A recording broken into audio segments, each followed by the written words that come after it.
an ongoing thing. Kind of a pain in the butt.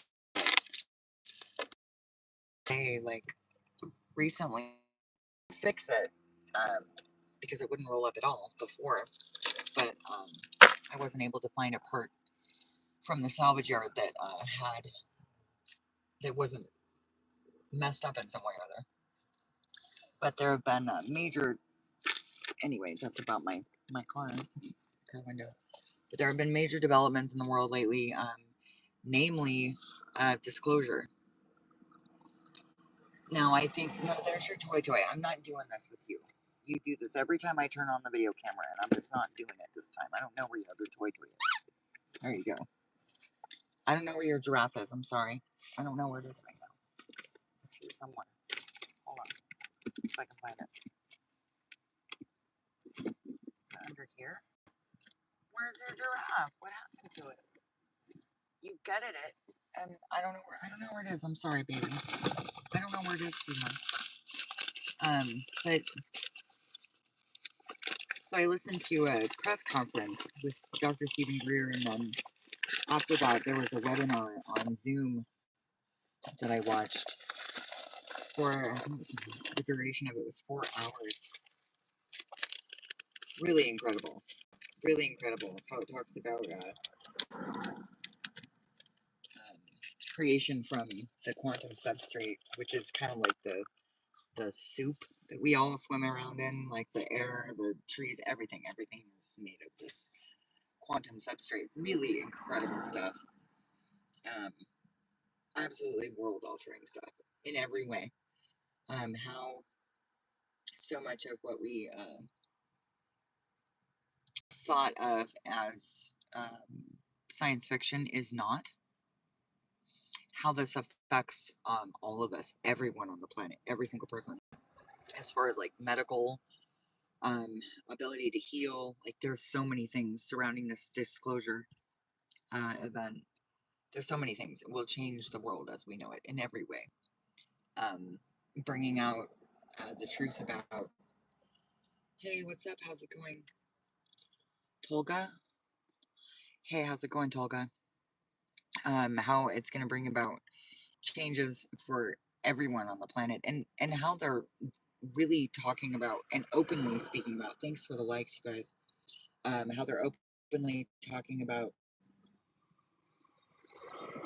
you're getting put on timeout, bro.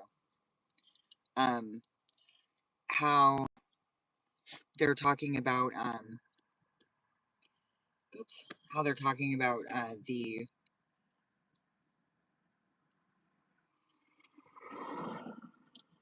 what? Sell myself? Where would I do that? That's ridiculous. But how let's see,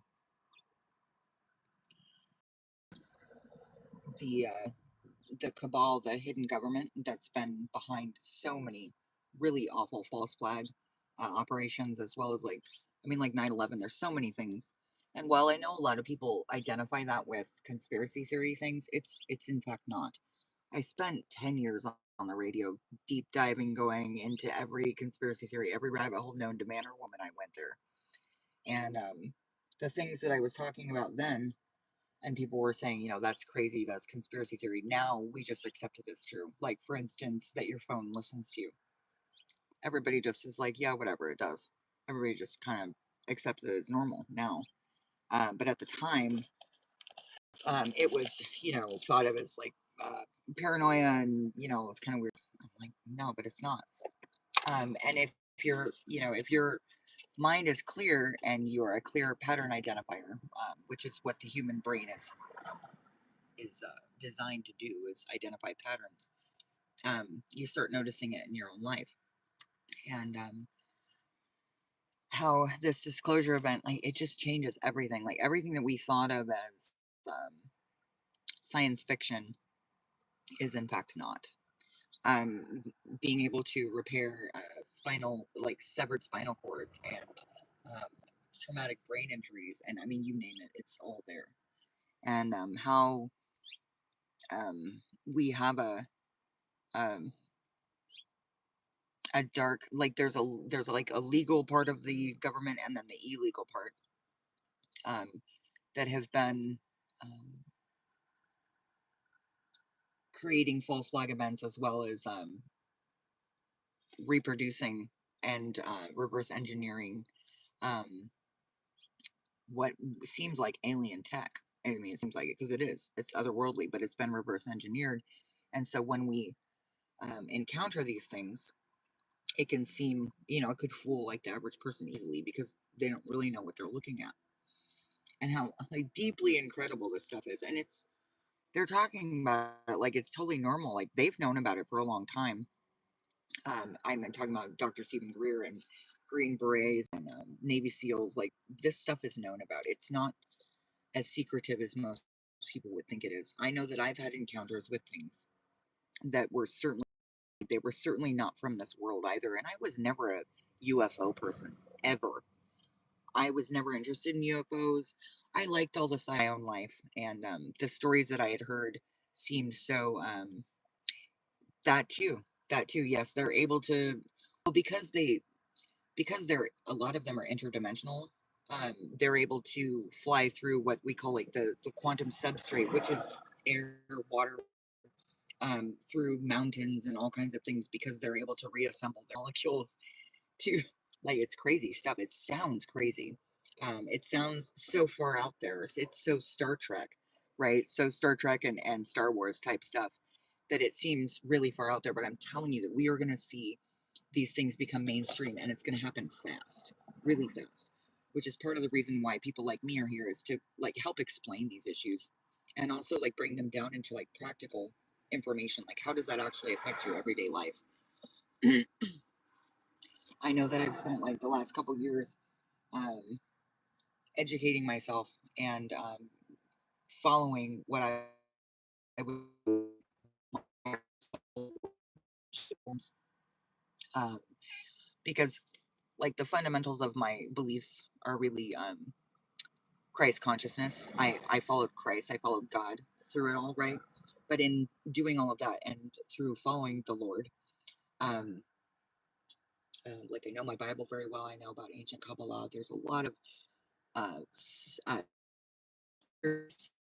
all of this. All of it has a spiritual subtext. And when you understand like the building blocks of Kabbalah, you see um, the um, how like the organic AI can both be used to help you and also just against you. People that have experienced things like gang stalking and stuff like that, people who have been targeted individuals, they're aware of how certain intelligences can affect your life in either really positive or really negative ways. When you understand, when you start, if you ever do study Kabbalah, which most Kabbalah esoteric nonsense, it's like Western crap. But when you start understanding how AI or it seems like it's organic AI is what it seems like to me. But it just really becomes really, it's just really extraordinary stuff. It's so big that it's hard to really articulate it properly. However, we're going to see really major changes in our world very quickly, and people starting to wake up to who and what they really are and what they've always been. It's really incredible stuff. Really incredible. Like I mean, it seems incredible, but then, and I mean, as in without credit, like incredible, but truly extraordinary, truly extraordinary, and how this changes everything that we thought we knew about our world. Um, and how we're not exactly really dealing with they're not all extraterrestrials, they're not all from another place. Some of them are right here and they've been right here. They're just out of our perception because they operate in different dimensions. And also to address like for a long time I had the fear that when we were talking about ETs and talking about stuff like that, that we were dealing with things like fallen angels and like evil stuff, genuinely like like evil crap. And that's in fact not true. It's just not true. I know that um, the the things that I've been in contact with, my life has only improved. My mental health has improved. My emotional wellness has improved My organizational sky, everything's improved, everything. And also, I was brought closer to God than I think I've ever been in my life. And there's a level of trust developed over time through repeated, like, kind of, I wouldn't call it testing necessarily, but like trial and error. Um, that, once you have that trust and what's going on around you, it absolutely dissolves the fear. Because I think at first I was fearful as well that maybe I was being influenced by something I just didn't quite understand, and potentially it could have been demonic. But over time, you start to see, like the Bible says, like, you will know them by their fruits, and you start to see how your life improves. You start to see how your thought process improves. You start to be able to identify negative, lower thought forms, like lower vibrational thought forms, very easily, very quickly, and you're able to nullify them and alchemize them without going through a whole bunch of turmoil. Um, I know that my religious belief sets really screwed me up for a long time.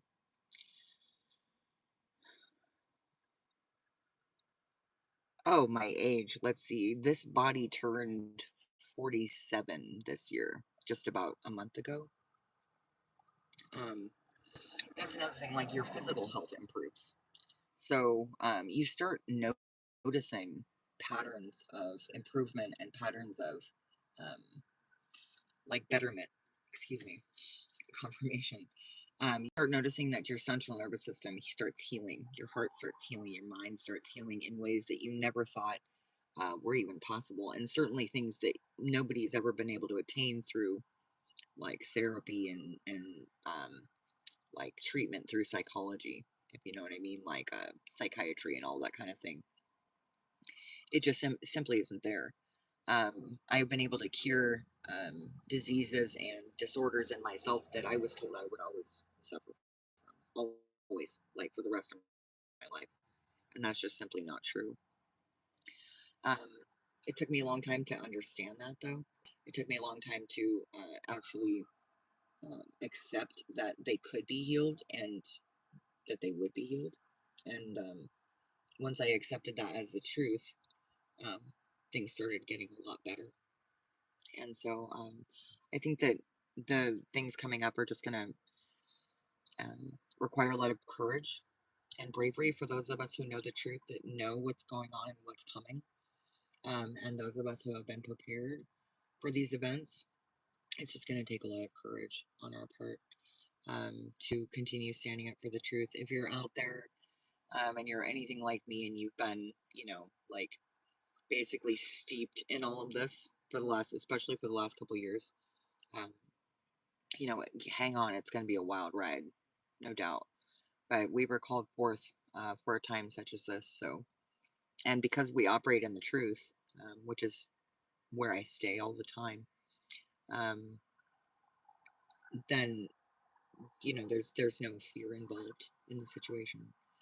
So I haven't done a video for a while, and I I don't know what you mean by that, Manny.